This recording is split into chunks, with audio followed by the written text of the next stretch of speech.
Merci jolie Louise. Shanghai. Oui, alors que la plupart des villes chinoises font de plus en plus la course au plus haut building, Hangzhou, j'espère que je prononce bien, c'est une ville de l'Est près de Shanghai, prévoit de réduire la taille de ses immeubles. Que se passe-t-il, Émilie Torchman? Eh bien, tous les immeubles qui font plus de 24 mètres devraient être raccourcis. C'est très sérieux. L'opération a été lancée officiellement hier. L'objectif de la ville, c'est d'inscrire le tour du lac de Hangzhou au patrimoine mondial de l'humanité. Alors en fait, la ville postule depuis 1996 et cette fois, elle a décidé de mettre les grands moyens. Le lac est considéré comme l'un des plus beaux endroits en Chine et c'est en tout cas sûrement l'une des vues les plus recopiées au monde puisqu'elle figure au dos des billets de 1 yuan. Alors en fait, avec le label UNESCO, la ville espère attirer non seulement des touristes chinois, mais aussi des touristes étrangers.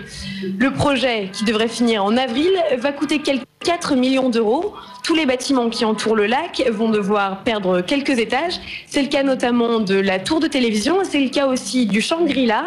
Alors pour l'hôtel de luxe, il va devoir en fait dire adieu à sa suite présidentielle qui est située au dernier étage et qui coûte quelques 3 000 euros par nuit. Alors petit détail piquant, le gouvernement a bien promis des compensations. Mais la directrice de la communication de l'hôtel expliquait hier dans le China Daily qu'elle n'en avait pas encore entendu parler. Voilà donc une ville qui prend garde à son patrimoine. Ce n'est pas si courant en Chine, Émilie.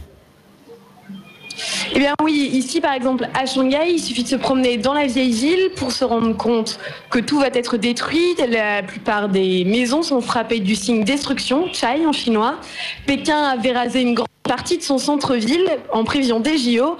Alors l'UNESCO avait expliqué qu'un tiers de la vieille ville avait été détruite et près de 500 000 personnes avaient été déplacées. Alors Hangzhou, elle, a compris la valeur du patrimoine, mais elle agit avec autant de démesures. Merci beaucoup Émilie Torchman en direct de Shanghai. Tout de suite les marchés financiers avec Antoine Larigauderie.